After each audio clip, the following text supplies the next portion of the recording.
Good evening, ladies and gentlemen. My name is Craig Campobella. I'm setting in for Stephen Wong, who is usually in this seat interviewing people. We're doing this tonight to ensure continued harmony within the Wong household. My guest this evening is none other than founder, co-founder, co-producer, stage actress, producer, woman of many talents and hats, ladies and gentlemen, Miss Carolyn Wong. Thank you, Craig. You're welcome. Thank you. So, in order to get an interview like this going, it's good to get our brain working creatively. So, if you were an herb, Okay. what herb would you be? If I was an herb, what herb would I be? That's what I just said. The first thing that came to mind was basil. And why would you be basil? Being an Italian, I think of basil. I use it a lot myself.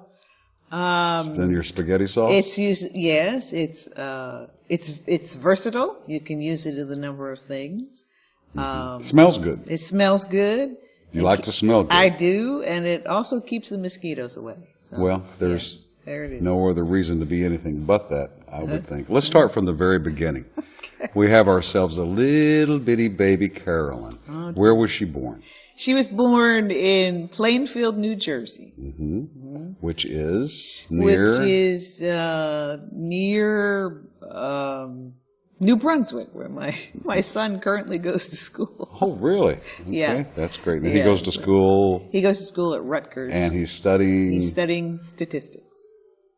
Wow, that's good. Yeah. So little Carolyn was born. Yes. And how long did little Carolyn live there? My entire life. Really? I grew up. My mother still owns the same house where I was born and raised. To this day. To this day. How odd Yeah, is it is. that? It is. It is very odd. It is odd. Yeah.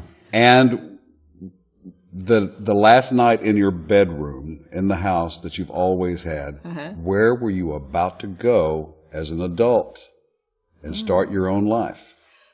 Oh, that's interesting. Well, I born and raised there. I went to high school. There, Montgomery High School, which is kind of ironic. Yeah. And I'm here in Montgomery County, and I went to a Montgomery High School in New Jersey. Wow. The thing about irony is some people just don't get it. Yep. I started my education at Syracuse. So that night, that's where I was going. you were headed to Syracuse Yes. the next day. Yep. And what happened at Syracuse? I started out as an engineering major, and it was all downhill from there. So realized that engineering was not what I was interested in. When did that happen? I mean, you had to be excited about it for a couple of years before you began that. Well, so when did you realize that? I was always interested in the sciences, and was encouraged to pursue Because you were a science. smart little Carolyn. Well, Yes, you were. Yes, you I were. guess Yes, of course. I did not think of myself that way. No, I didn't. Or honestly, Well, I most did not really think of smart myself people don't. as smart. But, So when did it happen? When was the aha moment? Were you sitting in your dorm room and you went, you know what? No, it was the first semester, and Yeah, that was quick. the same thing happened to my son. He started out in engineering, and realized, you know what, this is just not what I'm interested in. Yeah. But I was still interested in science. Knew I wanted to pursue that. So started out chemical engineering, changed to chemistry. And I thought, well, that's not quite it either. Changed to biology and chemistry. That was my sophomore year. Then, while at Syracuse, I asked one of my professors there, I told him what my interests were, and he said, it sounds like you're interested in biochemistry.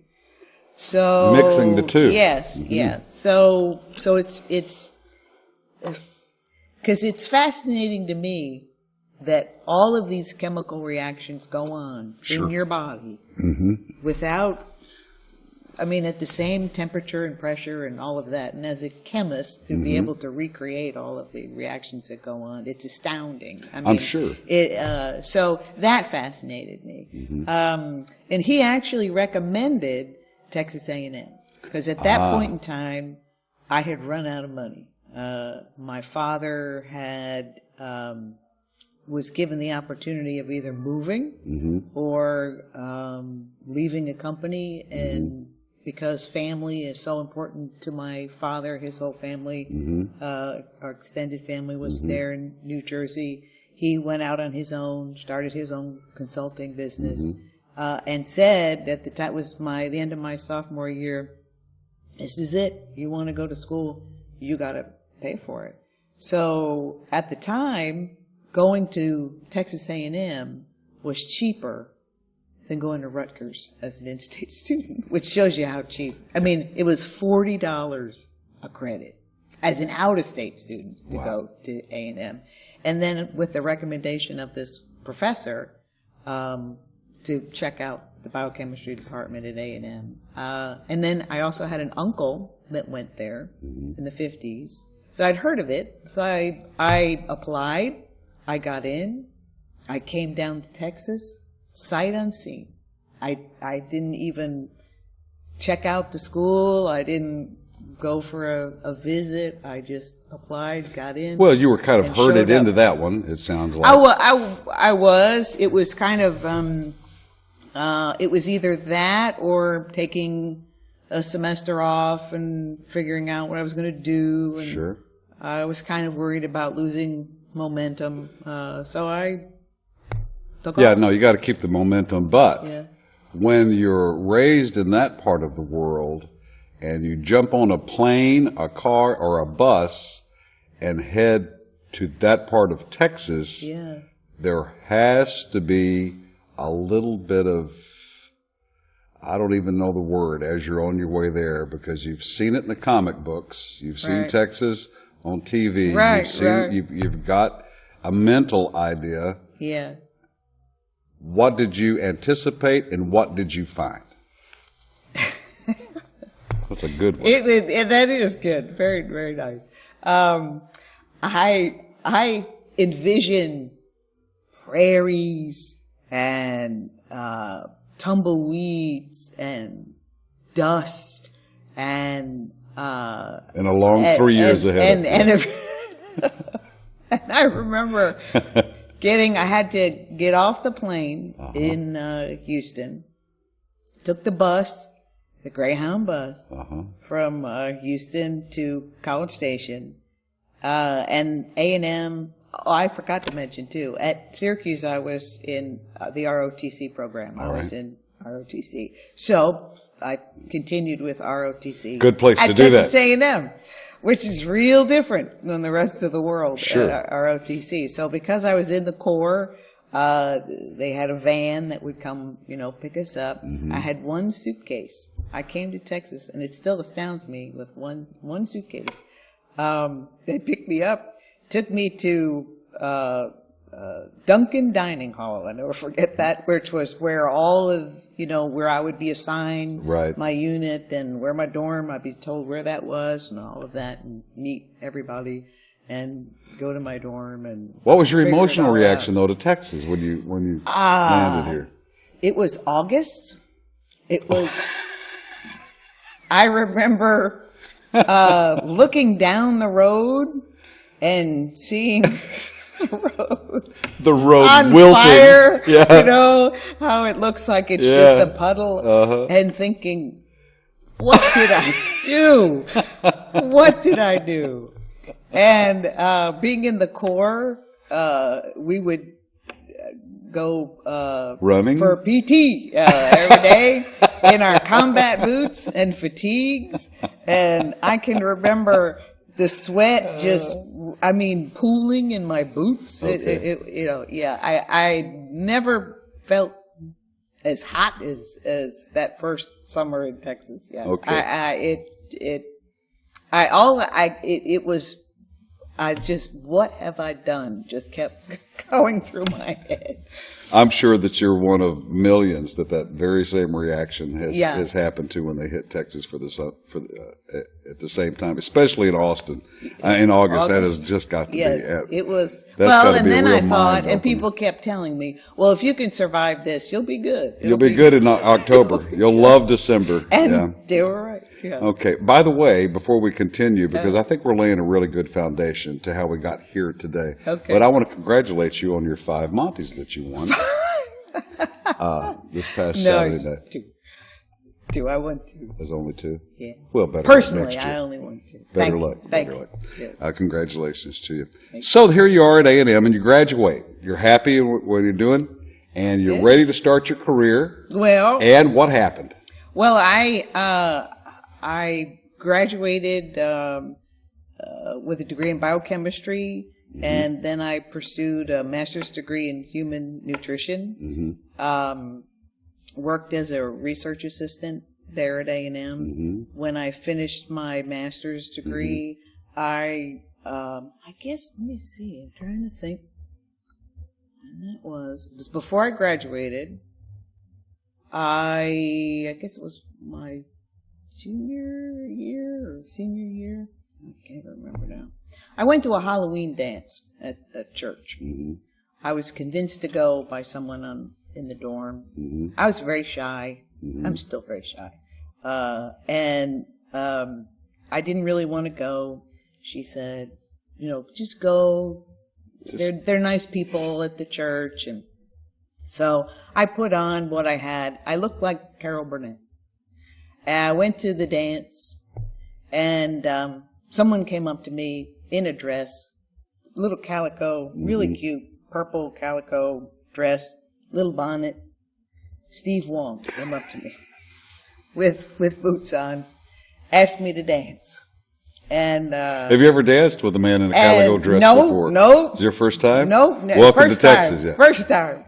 And that was another thing, learning all the dances, learning two-step, never Sure. done that. Yeah, Cotton-Eye Joe. Cotton-Eye Joe, and so we did all of those, and I really enjoyed, spending the dance with this fellow, and I had the feeling that maybe he'd want to ask me out, and at the end of the dance, I was helping clean because I thought, well, give him some time. Maybe he's got to work up to it. So we're cleaning, and he would come in, and he'd see I'm cleaning, and he'd go back out. And I'd just help him put stuff away, and he'd come back in, helping cleaning. Just very nice. And he'd walk back out. And so finally there was nothing left to clean, and I left. Right. And it wasn't until the following January welcome back dance that I ran into him again. And the first thing he says was, "Hey, it's Carol Burnett." And so after that dance, as soon as the last song stopped, he said, "Would you like to go out sometime?" He had to work up to it. He had to practice his pitch. He had to work up to it. So so that was how the Wong man and I met. And then we ended up getting married there at A&M. Right. He was still finishing his PhD after I finished my master's. Right. I was working for A&M. And it was at that time that I got back into theater. You said got back into. Yes. Because while we were laying the foundation of how you got here today, theater was never mentioned. So why don't you back up and tell us a little bit about that, as far back as you can remember. As far back as I can remember, my first experience seeing a live performance of anything was at the McCarter Theater in Princeton, New Jersey. It's on the Princeton University campus. Beautiful old theater. And a neighbor took me to see The Nutcracker. And it was the most beautiful thing that I'd ever seen. It was, I remember walking into the theater, and it was just a beautiful, it has like a Gothic kind of look there, all of Princeton stone. You had arrived someplace special. Oh, yes. It even smelled. You could smell the women were all wearing perfume. I remember that. And then what unfolded on the stage was just so stunning, so beautiful. The music, the ballet, what the dancers were able to do The lights, with their the body. sound. It was just captivating. And I was hooked and thought, wow, this is... How did you this- respond to that later? What made you want to Well, move forward? later, it was probably about the same time we were studying Greek myths in school. This was like 6th grade, I think. And as part of the assignment, we were supposed to present the myths to the rest of the school on the stage. And the teacher said, Carolyn, I want you to be Pandora from the myth Pandora's Box. Pandora opens this. She's told not to open it, and all these things happen. And I thought, me? I was very shy. I was a chubby little kid. I was just very much to my Wallflower. kept to a real wallflower. Yeah, and I couldn't believe I was given this to do. Surely she meant somebody else, but no, you do this. And I remember I got to wear a cool Grecian-looking costume, and there was something on my, like a wreath kind of thing on my head, and I remember the box and opening it up and acting it out, and I was not afraid and of being there and doing that. And a teacher, an art teacher, came up to me after and said, "You were so good." Now that just doing blew that." you away, I'm It sure. blew me away. And The little she wallflower, said, yeah. yes, she said, when you go to 7th grade, join the drama club. You should pursue this. And no one had ever said anything like that to me at all. My family was not into theater Arts. at all. The arts, not at all. Except for TV and going to movies and that kind of Yeah. thing. But they Yeah. never intimately involved No. with producing it. No, not at all. Not even going, to So the shows. 7th grade, is that what you did? That was pretty much, that was the start. So all through junior high and high school, I was in, the drama group and was in plays and musicals. And Okay, so you fell in love with the Wong man in a dress, yes, right? yes. Do you two get married immediately? We got married a few years later, yeah. Okay, and then I believe through conversations and being around the theater that at one point you landed in Dallas and was doing theater up there? his first job was in Dallas. Okay. Steve, his first job was there. So then we moved from A&M to Dallas. So he was working. I was looking for work. And how did this happen? I didn't find work right away, and I started taking classes at the local community college because I'd always wanted to study Sure. theater, acting. I'd never taken anything like that. So I started taking acting classes and theater, and then a job. I had applied to jobs. A job opened up for me to work at the community college. Well, just when that happened, teaching nutrition, but just when that happened, a job with Frito-Lay came up. I ended up going there. So I still continued to act even when I was working. I would, act in community theater, and there at the college, the community. There at the college, is that when it started ramping up? Did you go off into other areas and people saw you perform or whatever and asked you to go to the? Tell us a little bit about that story. Well, I don't know. Let me interrupt you for a Sure. second. It's all important because I think of a lot of people watching today that have different jobs in different areas. They think that the two can't mix, and they can mix. Yeah. And it's interesting to see where people's different foundations are. Yeah. And where theater came in the mix. Yeah. And some it totally overtakes. Yeah. And some it remains a hobby for the years. All kinds of mixtures can happen. Yeah. So that's why we're wanting to get to this point where did it start to blossom after the community of theater? When did people start saying, hey, come perform over here? Or you go, you know what? I'd like to audition for that fancy schmancy theater over there. Yeah. Tell us how that came about. Well, And I'm sorry for doing this. I don't even know why I do That's that. okay. That's all right because it's building. The sculptor. You've got to use Yeah. you're building the foundation. I don't know so much that people would ask me to go and. You just went. You just saw auditions I just and went. you went. Yeah, which is what most people do. The Dallas theater was just very, there's tons of theaters to work at, really good theaters Really to good work ones, at, and I really enjoyed working in the places where I did. I guess I didn't branch out as much as I could have. I was working full time, and but It's tough. I would, yeah, it is tough. It is. And I was getting of an age where I thought, well, if we're going to have a kid, we better start thinking about this. So that then kind of slowed me down as well. When I Okay, had my son. let's move to what brought you to Conroe. How did you get from Dallas to Conroe? Well, again, it was Steve's job. Yeah, we were.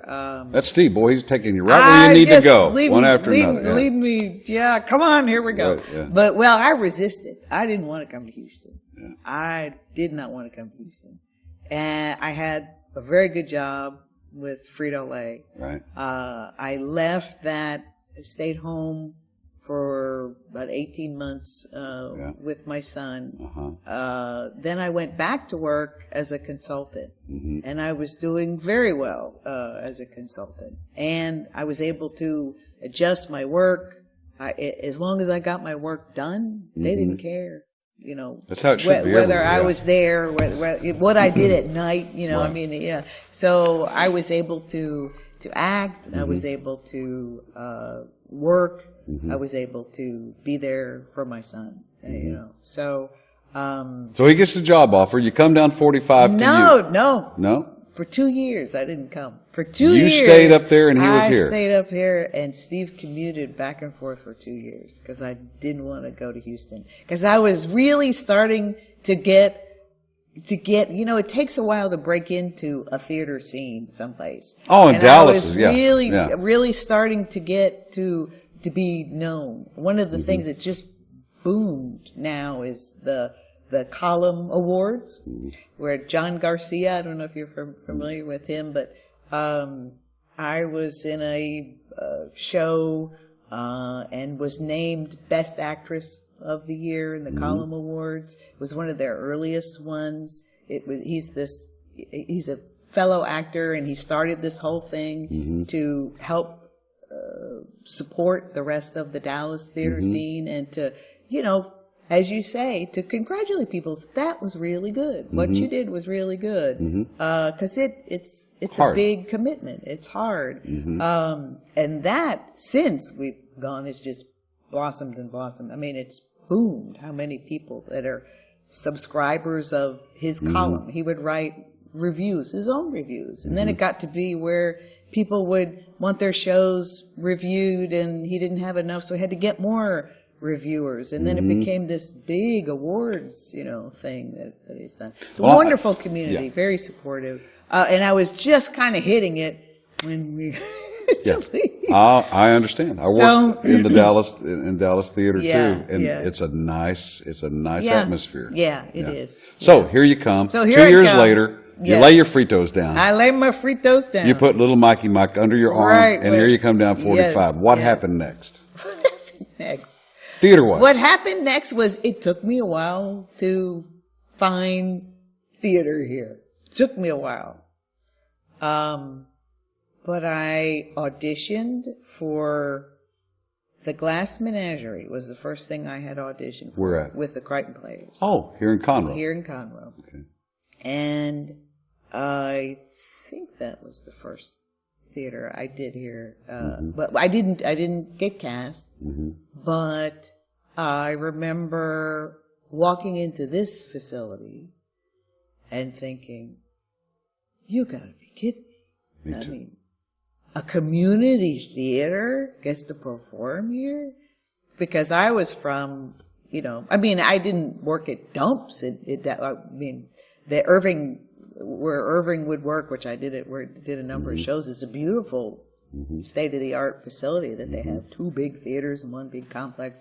Nice, but this company, they had the run of this place, a lot of it. I mean, they had this upstairs rehearsal hall. You get to perform in this beautiful old theater. There's nothing like this, No. So I was blown away by this place. Wanted to work here. I was in plays at Playhouse 1960, and Ace Theater down on 1960, also down that way. And that's about all.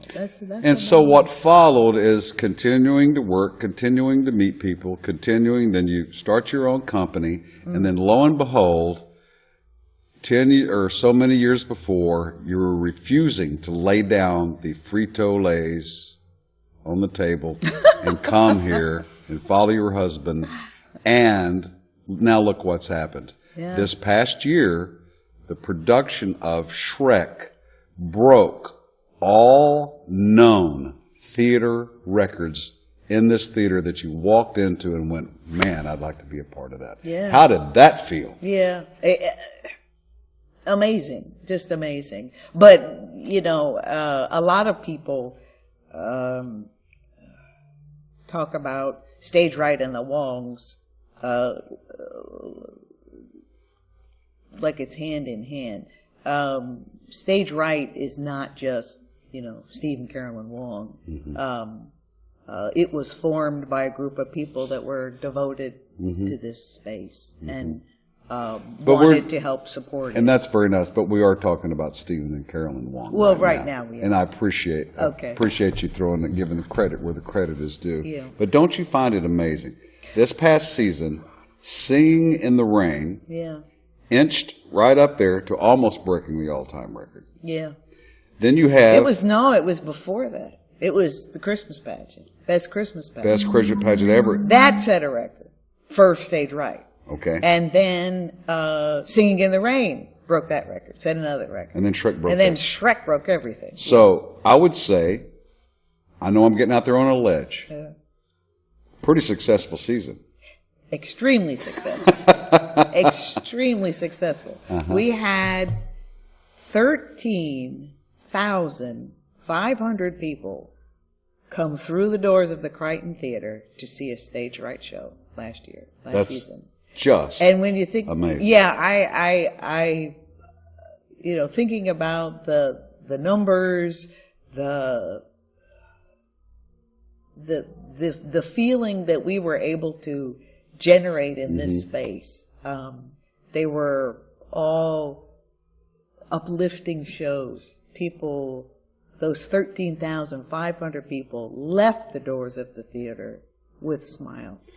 Well, and that to me is just one of the greatest gifts of this whole when you put it in perspective with the shy, chubby, shy, maybe a little chubby, I was wallflower, dressing in a toga, with a wreath when she didn't want to, and then being part of a record-breaking season, and historic theater that you felt with. It has got to, when you sat in your lazy boy and you lean back with your Arnold Palmer and you go, what? What do you think to yourself? You got me. I think, how blessed am I? Amen. I cannot believe my life. I cannot. I just cannot. I thank God for the gifts that I've been given. The only people that can understand it, really, are the ones that work in the spiritual side of life, which is the fine arts, because we don't know where they come from. They're like the wind. We don't know where the inspiration comes from. Where does somebody suddenly come up and say, I'm going to write a play? Where does that seed come from? When somebody decides they want to be an actor, a storyteller, when they want to be a novelist, a poet. We don't really know. The more tactile things like the earth, we understand. Soil, we understand coins, we understand transactions, things that we can touch and feel. You can't touch and feel really this stuff. You don't know where it comes from. And you know what? The body, the arts are like the air that we breathe. The earth we walk on, we need it to rest on and to walk on and to build things on. The arts are like the air that we breathe. Can't see it. It's hard to gather up. It's hard to understand where it comes from or where it goes. And I believe that's why people go. A lot of people don't get that emotional about maybe accounting. But when it comes to the art, there is Fritos. something. Or Fritos. But they seem to get really emotional about this because it's so slippery. You don't understand it. It's very mystical. The people are really a little bit attuned to things a little differently on that side of life. They both have to be there to work together. But those tears is being able to be fortunate, come from being fortunate, I would think, of being involved with something like this. And as being an actress, congratulations on your Best Actress in a Comedy or Drama. Thank you. Monty awarded. Would you say that improvisation is a very important part of being a successful actor or actress? Improvisation. Having improvisational skills. Oh yeah, because it forces you to be in the moment. It forces you to be right there, right now, not pre-planning what you're going to do. And I used to think that that's what acting was. It was coming up with clever ways of saying lines. No. But it wasn't until I studied more. I studied Meisner. Took a number of classes in Meisner technique and how that